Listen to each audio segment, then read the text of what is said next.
In 1945, with the cities of Europe still in ruin as a result of World War II, the United Nations was born. This new institution was not just a Council of Nations, it was a symbol of hope. The UN became a global stage where disputes could be resolved with words instead of weapons, where nations could come together to uphold human rights and prevent the kind of atrocities that had scarred the previous decade. As the Cold War loomed, another key alliance was solidified: the North Atlantic Treaty Organization. Formed in 1949, NATO was more than a military alliance, though. It was a promise that an attack on one would be an attack on all, a collective shield against the spread of tyranny. This alliance of democracies became a bulwark, ensuring that the horrors of global conflict would not return. But it wasn't just about peace, it was about prosperity too. The creation of economic institutions like the World Bank and the International Monetary Fund laid the groundwork for rebuilding shattered economies, fostering trade, and reducing the chances of future wars driven by economic despair. This intricate web of alliances, institutions, and agreements formed a new world order built on shared democratic values and has significantly contributed to global peace and security. It has created a rules-based international order that deters aggression, promotes economic cooperation, and provides mechanisms for resolving conflicts, making the world safer and more stable over the past several decades. But what happens if the very architects of this order, the countries that bolster it, begin to falter or even collapse? What happens to global stability, peace, and order in that vacuum? And what if that country is the United States? Welcome to After America. I'm your host, Sean C. Fettig. Find, follow, and like Deep Dive with Sean C. Fettig on your favorite podcast platform and on YouTube. And check back every Sunday through September for new episodes of After America, as we examine the precarious state of American democracy, how we got here, and where we might be headed. The clock is ticking. Democracy's at a crossroads, and the time to act is now.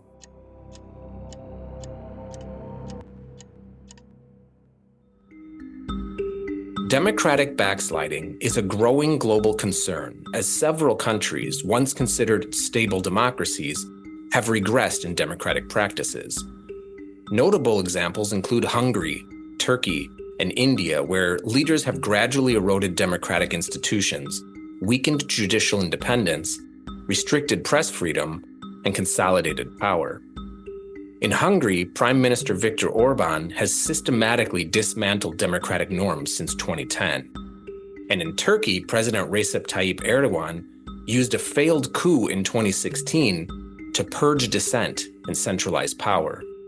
And in India, Prime Minister Narendra Modi's government has increased media control and suppressed dissent through sedition and anti-terrorism laws. But the implications of democratic backsliding and a rise of authoritarianism are not confined to countries' borders. As countries experience democratic backsliding, their foreign policies also shift. As nations regress democratically, they deprioritize human rights and democratic values, focusing instead on consolidating domestic power and forming alliances with authoritarian regimes. This centralization of decision-making results in erratic and unaccountable governance, straining traditional diplomatic relationships with democratic states and leading to international isolation, economic sanctions, and diplomatic censure. In Hungary, under Viktor Orban, democratic institutions have been systematically dismantled, leading to a foreign policy shift away from Western democracies and towards authoritarian states like Russia, China, and Turkey. Hungary's closer ties with Russia, including energy deals and political support, have raised concerns among its EU and NATO allies. India, under Prime Minister Narendra Modi, has also seen domestic democratic erosion influence its foreign policy. Modi's Hindu nationalist agenda has strained relations with Pakistan and complicated partnerships with democracies like the United States due to concerns over India's human rights record. Simultaneously, India has sought closer ties with authoritarian regimes such as Russia and Iran, driven by strategic and economic interests, reflecting the challenges of balancing foreign policy amid democratic backsliding. In this episode of After America, we are going to examine how authoritarian regimes behave on the world stage, the alliances they create, how they influence global peace, stability, and order, and what could happen to it if democracy in the United States were to fail. The rise of authoritarianism across the globe is not just a shift in governance, it's a seismic transformation in how nations engage with each other and ultimately how global stability is shaped.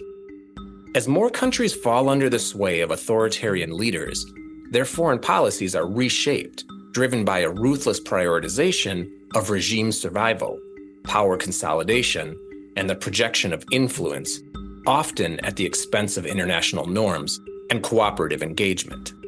The consequences of this shift ripple far beyond borders, fueling regional aggression, undercutting international norms, and fostering an environment of global instability. In stark contrast, democratic nations typically forge alliances and partnerships based on shared values. The foundation of these relationships lies in mutual defense, economic cooperation, and the respect for principles like human rights and the rule of law. The United States means to do its full share in working towards an effective solution of this problem. And we believe that the clarity and firmness of our own commitment to the full defense of Europe can be helpful in this direction. The proper first forum of these matters is, of course, the North Atlantic Council. Consider NATO and the European Union. These alliances are built on the bedrock of common values, fostering trust and long-term cooperation that strengthens the global fabric. Member states commit to these democratic principles, ensuring that their alliances are not just transactional, but are rooted in a deep and enduring commitment to each other. This solidarity is further reinforced by mutual defense agreements, ensuring that when one nation is threatened, the others stand ready to protect it. NATO is perhaps the most prominent example of this, a powerful alliance where the security of each member is intertwined with the others. Economic partnerships within democracies also reflect this commitment to shared values. They promote free trade, investment, and economic growth that contribute to global prosperity. The European Union's single market, or trade agreements like NAFTA, now USMCA, are not just about economic gain. They're about building a global community based on respect and mutual benefit. But authoritarian regimes view the world through a different lens. Their foreign policy decision-making is often centralized under a single leader or a tight-knit elite, allowing for swift and sometimes ruthless responses to international events. This centralization bypasses the checks and balances present in democracies, where foreign policy is subject to oversight by legislative bodies, the judiciary, and public opinion. In Russia, for example, President Vladimir Putin's consolidation of power has led to bold and aggressive actions like the annexation of Crimea and military interventions that serve to bolster his personal power while expanding Russia's global influence. These decisions are not made with the welfare of the global community in mind, but are calculated moves to ensure the regime's survival and dominance. This focus on power and control is also evident in the way authoritarian regimes engage in realpolitik, a pragmatic and often ruthless approach to international relations. Unlike democracies, which strive to build genuine partnerships based on mutual respect, authoritarian regimes manipulate relationships to extract concessions and secure strategic advantages. China's Belt and Road Initiative, BRI, a global strategy to build infrastructure and enhance trade connectivity across Asia, Europe, Africa, and beyond, intended to expand China's economic and political influence through investment and partnerships, is a prime example. Presented as a development project, it often ensnares participating countries in debt dependencies, expanding China's influence and securing strategic assets. The BRI is less about fostering global development and more about extending China's reach across continents, creating a network of indebted and dependent states. The manipulation of international norms and agreements is another hallmark of authoritarian regimes. They frequently violate these accords for short-term gains, destabilizing the very frameworks that were designed to promote peace and stability. North Korea's approach to nuclear negotiations exemplifies this tactic. The regime enters agreements to denuclearize in exchange for economic aid, only to later renege on its commitments. Authoritarian countries also exploit Interpol, an international organization that facilitates police cooperation among its 195 member nations, by issuing politically motivated red notices to target dissidents and critics abroad, often under the guise of legitimate law enforcement. Dr. Tom Ginsberg, professor of international law at the University of Chicago Law School and author of the book Democracies and International Law, describes this. Interpol is another example. It's a major mechanism for transnational crime fighting. And we have learned that it is subject to abuse. So you mentioned the red notices where you have a dissident and an authoritarian government says, oh, this person's, wanted for murder or something like that. And, a naive police force responding to the red notice might just say, oh, yeah, let's go arrest this person and return them home through extradition. We also see other techniques being used. So one thing that authoritarian governments are doing is telling Interpol that the passports have been lost. And so if I'm a dissident, I don't know, let's say I'm a dissident in Russia and I'm traveling and I'm in, someplace like the Philippines or something, Russia will tell the Philippine government, oh, this person is not allowed to travel. Their passport's lost. They can, they have to go to the Russian embassy to get a new passport, even though the person might be holding their passport. And that effectively strands the person wherever they are and gives them all kinds of troubles about being able to move, overstaying visas and things like this. So there's a lot of abuse of this. Now, there's an election coming up this year in November for the next head of Interpol. And I think it's very important that democratic governments pay attention to that, because the potential abuse of this system, if it gets completely captured by authoritarians, would be very severe indeed. So it's a good example of a very core concern about authoritarian international law. Most of the agreements, most of the action is in helping states helping each other to suppress their internal dissidents. This cycle of broken promises not only erodes diplomatic efforts, but also contributes to global instability as the international community grapples with the unpredictable and often dangerous actions of these authoritarian regimes. Regional aggression and expansionism are also common strategies for authoritarian regimes, driven by the need to assert dominance, secure resources, or distract from domestic issues. Russia's annexation of Crimea and its invasion of Ukraine in 2022 are stark examples of this approach. And since authoritarianism is rife with corruption, mismanagement, and a focus on maintaining total control that supersedes efficiency and expertise in decision-making, what was supposed to be a swift military campaign to absorb Ukraine has instead turned into a protracted, bloody conflict with no end in sight. This is Dr. Bruce Bueno de Mesquita, professor of politics at New York University and co-author of the book, The Dictator's Handbook, Why Bad Behavior is Almost Always Good Politics, describing this. If you go back to the beginning of the Russian invasion in February of 22, the general belief in the West was that the Russian military would be in Kyiv in 5 or 6 days. That was before there was significant military assistance from Europe and the United States. And they were not in Kyiv. Why not? So one of the things people lose sight of, that selective theory really emphasizes this distinction between public goods, public policy, and corruption opportunities. Russia has the 4th largest military budget in the world. And yet they could not beat a country, a small fraction of their population size, because their military budget was not going to buy high quality equipment, to buy high quality training of soldiers, to buy a well provisioned military. It was going to yachts and fancy homes for the senior military officers. That is, it was being used for corruption. The same is true for the third largest military budget in the world, the Saudi budget.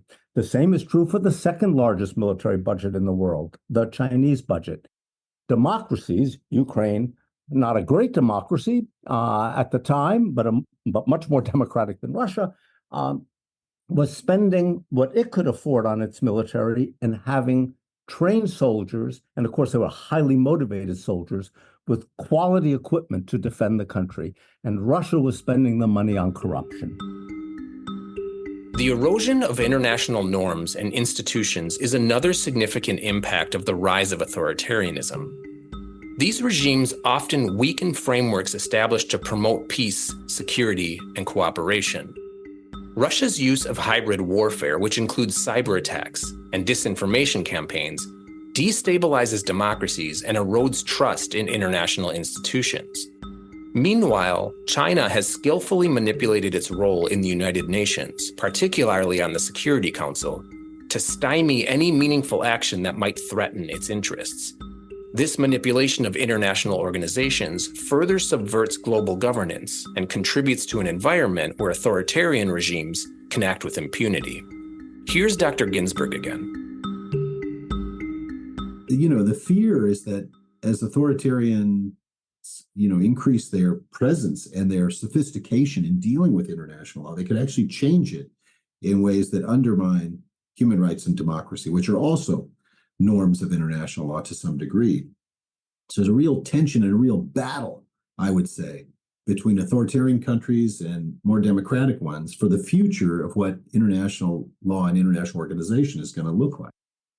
And one area in which we see that competition is the United Nations, where China in particular has been very good about getting its personnel into various UN institutions, whereas the Trump administration, basically ran away from all of those things. And we might not like it, but it's still there, and it's probably worth engaging with. The rise of authoritarianism also erodes multilateralism, as these regimes prefer to act unilaterally or form exclusive alliances with other authoritarian states. This preference for unilateral action compromises global governance structures, increasing the likelihood of conflict as states pursue their interests without regard for collective security.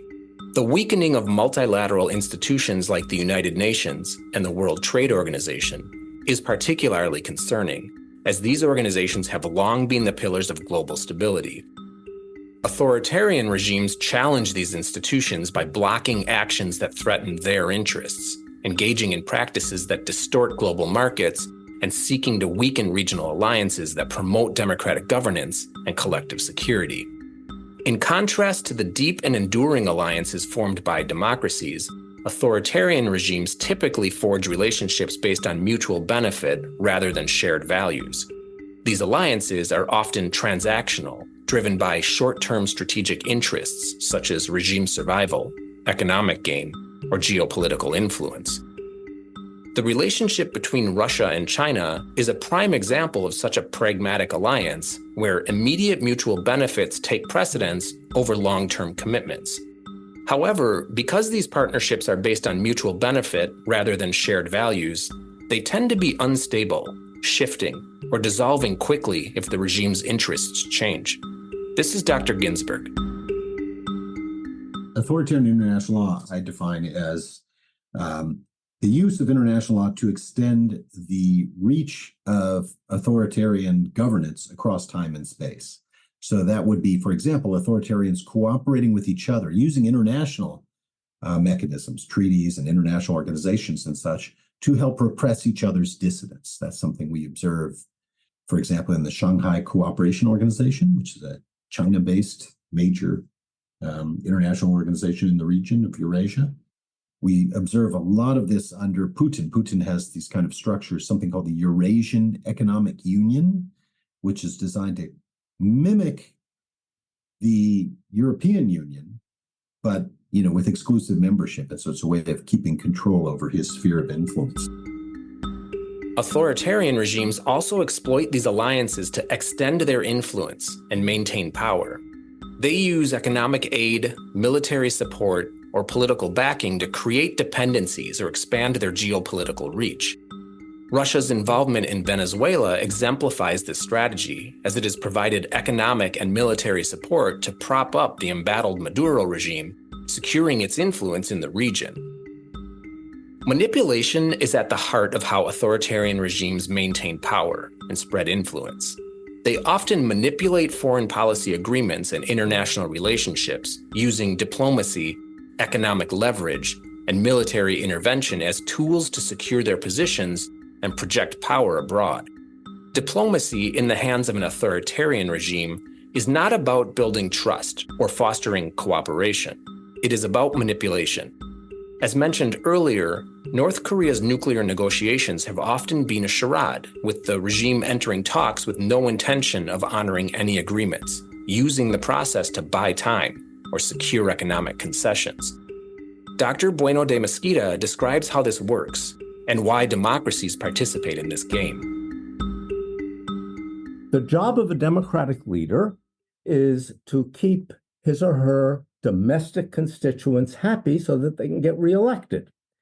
In foreign affairs, that turns out to mean often doing some rather unpleasant things. So, for example, if we look at foreign aid and how foreign aid really works, as opposed to how people would like to think it works, one of the things that people observe is democratic countries often give foreign aid to dictators. Well, why do they do that? Well, what the domestic constituents want at the margin, it's not a big thing, that's why foreign aid is very little money, is they want other governments to follow policies that comply with the interests of the folks at home in the democracy giving them foreign aid.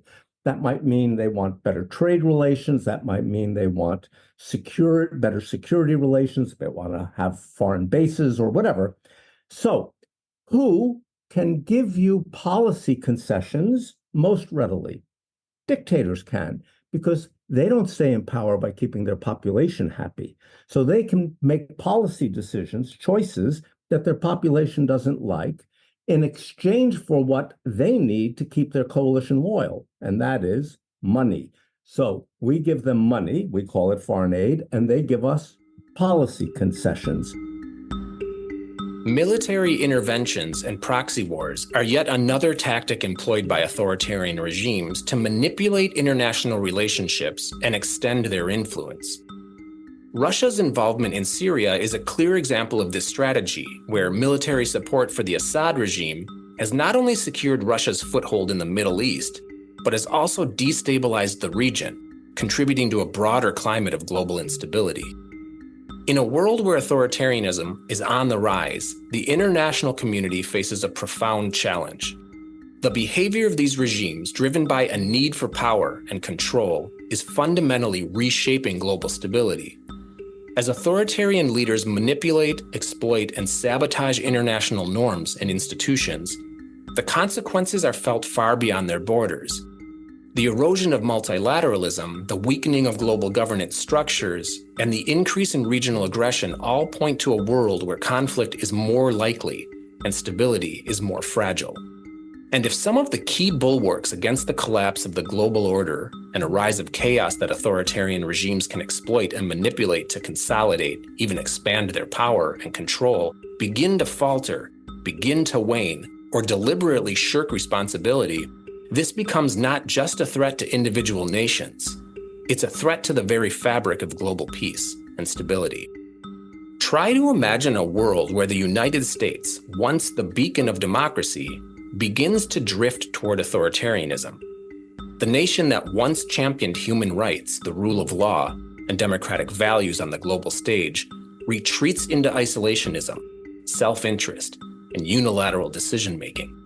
This transformation would not only alter the U.S.'s role in the world, but could also unravel the delicate web of alliances, trade agreements, and global stability that has been carefully woven over decades. The US has long been the cornerstone of a global order built on cooperation, multilateralism, and shared values. But under an authoritarian regime, this could all change. Authoritarian leadership might prioritize America First policies to an extreme, pulling out or weakening its participation in multilateral organizations like the United Nations, NATO, or the World Trade Organization. The pillars that have supported global stability for so long could begin to crumble as the US steps back from its responsibilities. Here's Dr. Ginsburg again. Just starting from the US perspective, we've always had, since the end of World War II, and even before, of course, a strong isolationist tendencies, or a stream in American political discourse that's very isolationist. And so this, it's always sort of a struggle between the more internationalist, I'd say, a center of American politics since World War II. Both Democratic and Republican presidents have generally seen international alliances being good, a need to engage with the rest of the world. That's brought us great gains as a kind of imperial force, one might say. And, that's always run up against a minority view, which is, we should bring all the troops home, we should focus on ourselves, forget about the rest of the world. And of course, what the first half of the 20th century taught us, or should have taught us, is that you can't really forget about the rest of the world. There's no autarky anymore. We're ever more engaged with countries, and that means that you can't really run away. So my view is that that's, not an option. And, we just have to make that argument. What should democratic countries do? They have to monitor the places where international law gets made. And that turns out to be a whole bunch of bureaucratic fora. Organizations like, the International Maritime Organization, which makes the rules for shipping, or the United Nations Commission on International Trade Law. These are really technocratic bodies. And yet, if you get things wrong, it could really undermine, democratic government's ability to produce public goods outside their, with each other outside their borders. And so paying attention to who's the personnel and making the arguments. The isolationist tendency leads us to, every once in a while, run against the United Nations in a political campaign.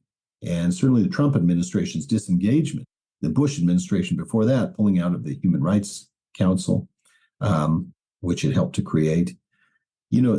This isn't helpful, because if we're there or we're not, the Human Rights Council is going to go forward and is subject to massive abuse, and, if you will, repurposing by authoritarian countries. China, of course, has a whole program of what they call human rights with Chinese characteristics, which has a very pluralist approach to human rights.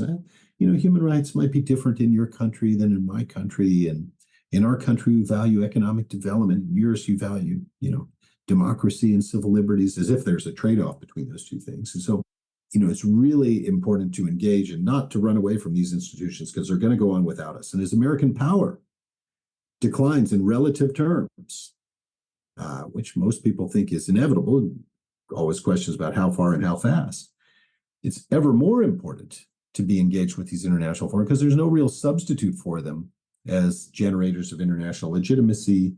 And our interests could be compromised in ways we can't even imagine. This retreat would leave a power vacuum on the world stage, one that authoritarian regimes like China and Russia would be eager to fill. With the US no longer acting as a counterbalance, these nations could assert themselves more aggressively, challenging international norms and destabilizing regions already on the brink. The global influence of the United States would wane, and with it, the sense of order that has largely kept the peace since the end of World War II. The impact on traditional US alliances would be profound. Nations that have relied on the US for security and diplomatic support might find themselves questioning the reliability of their once steadfast partner. The alliance with Europe, in particular, would be under immense strain. NATO, a cornerstone of Western collective security, could begin to fracture. This alliance is not just a military pact, it's a partnership based on shared values of democracy, human rights, and the rule of law. If the US were to abandon these principles, European allies and neighbors closer to home would be left to wonder whether the US would truly stand by them in a time of crisis. Stephen Marsh, journalist and author of the books The Next Civil War and most recently The Last Election, co-authored with Andrew Yang, explains how this impacts Canada. I assure you that every leader in this whole country, from not just the federal leaders in the government, but like the leaders of companies, leaders of Air Canada, the leaders of cultural entities, think about this question all day, like all the time.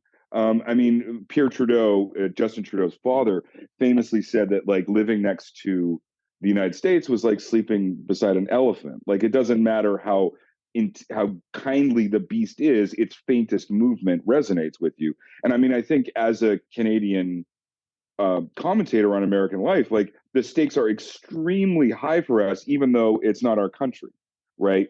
And so that kind of gives you a different perspective on how this works. But Donald Trump came in and ended NAFTA, right? Like that was a catastrophic moment for Canada. No one in America, of course, would ever think about it, but like that was something around 2.5 million jobs in Canada were directly tied to that agreement in a country of 40 million. So, and then of course, when Donald Trump, no one remembers this either, but declared us a national security threat, that we increased defense spending the next day, right?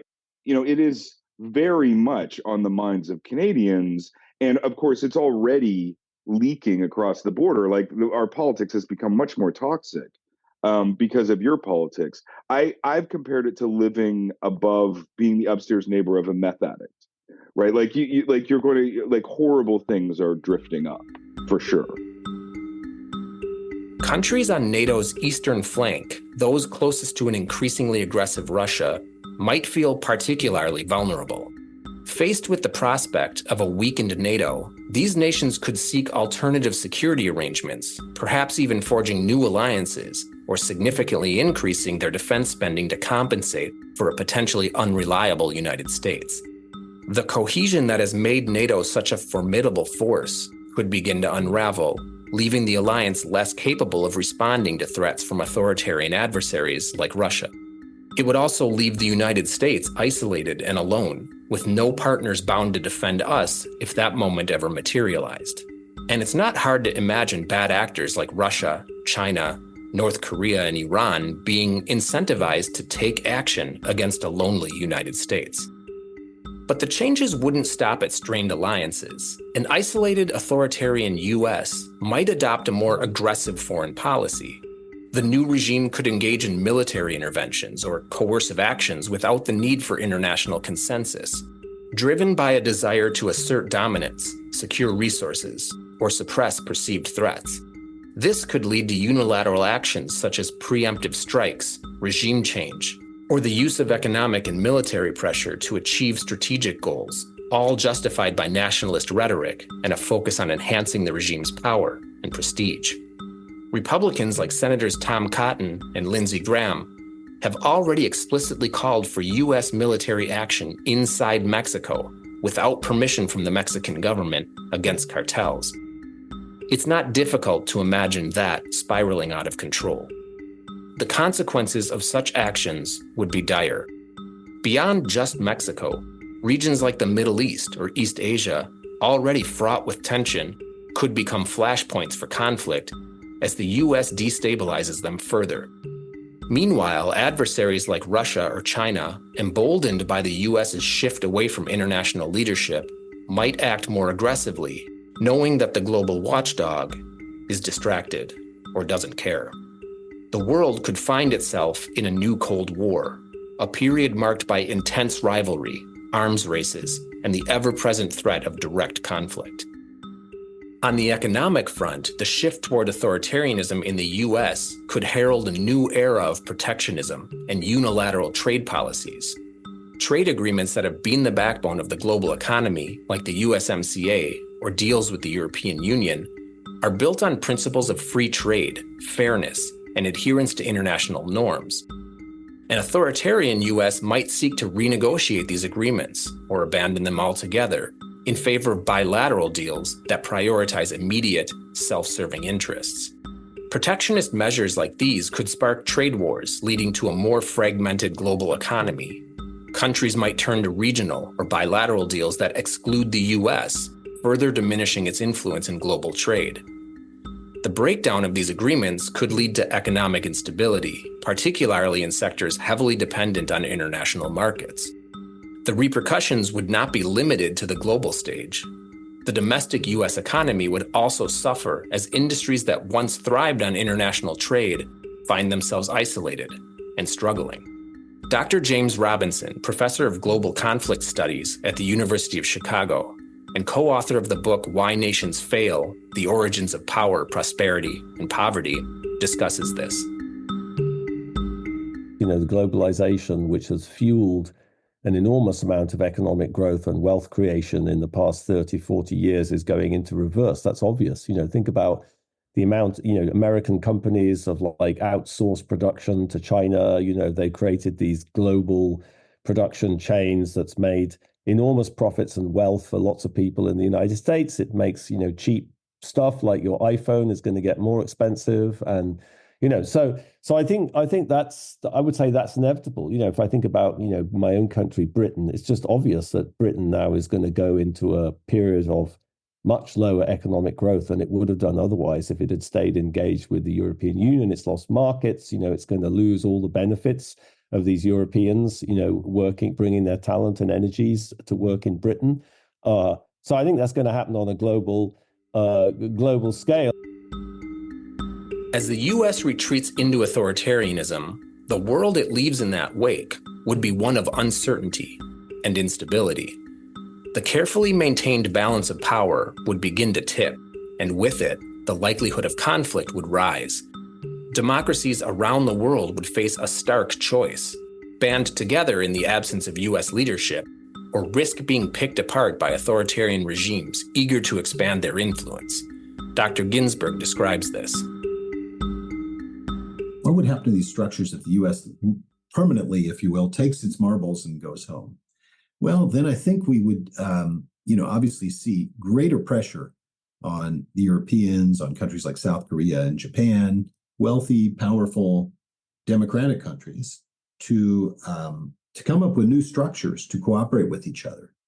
But that's always been very hard because of America's position as the hub and spokes of the hub with the spokes of the global security system, the largest economy in the world and such. And so the leader of the liberal order, I think it would be much weaker, and it's much more subject to individual countries being peeled off in particular areas by deals with, authoritarian neighbors and such. So I think it'd be very, very hard without United States engagement. Obviously, those countries should be prepared for it and should be starting to think about the multipolar world.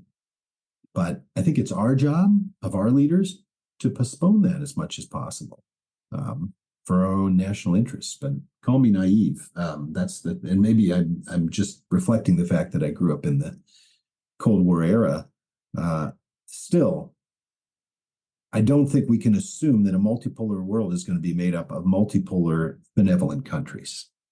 And let me just say one other thing, which is, as a matter of foreign policy, I do like the idea that there's some checks on American power, because unchecked, we're able to make massive mistakes like the Second Iraq War, right? That was just pursued by, with bad evidence on the basis of fake information, because there was no meaningful check. So in international society, it's always good to have some checks. But I don't want to be naive to say that, that the citizens of those other countries are always going to be better off, because some of those checks, some of the people engaged in those checks are fairly abusive of their own citizenry. In this new world order, the principles that have long underpinned international relations, cooperation, respect for international law, and the pursuit of collective security, would be under siege. The US, once a leader in promoting these values, would now be a shadow of its former self, its influence diminished, its alliances frayed, and its moral authority eroded. This picture of the United States' descent into authoritarianism is not just one of a nation turning inward. It's a story of how the ripple effects of such a shift could upend the entire global order. As the US withdraws from the world stage, the forces of authoritarianism would rise. Economies, domestic and international, would tank, and the world would become a far more dangerous place. If Donald Trump were to reclaim the presidency in 2024, the world could be thrust into an era of uncertainty and turbulence unlike any we've seen in modern times.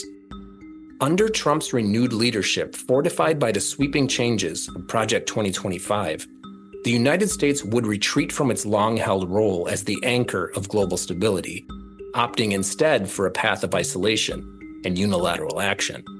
Dr. Bueno de Mesquita paints the picture. I personally think we would have a global economic disaster. He would pursue tariff policies sort of reminiscent of the Smoot-Hawley tariffs that preceded the Depression and World War II, and took global trade from a very high level to near zero. That would be disastrous.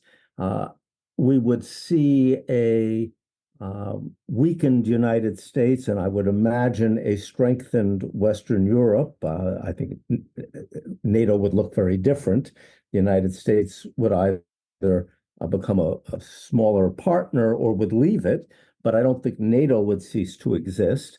We would see the rise of greater dominance in the Asian Pacific by China. We would see a major shift in what global values look like, what global rules and norms look like. I think it would be, personally, my personal opinion is it'd be an economic and security disaster if Trump were to win.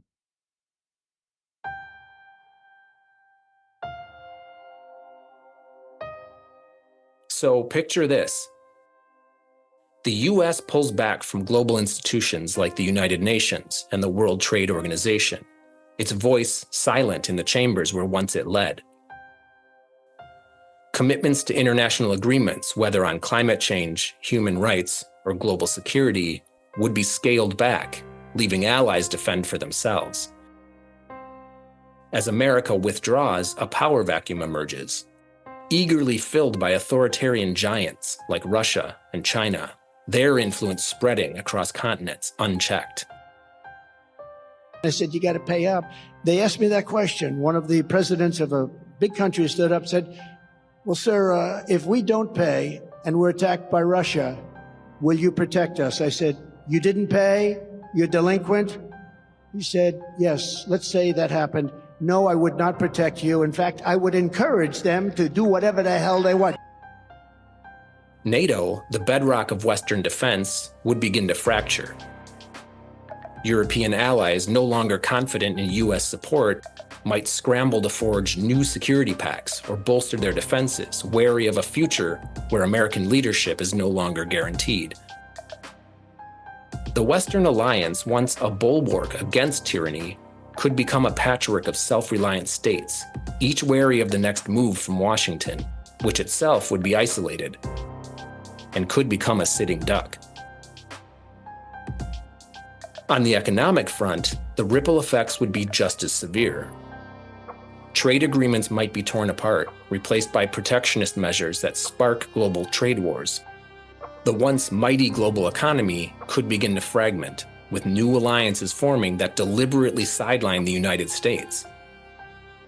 In this world, US influence wanes, its markets shrink, and the very idea of American exceptionalism fades away.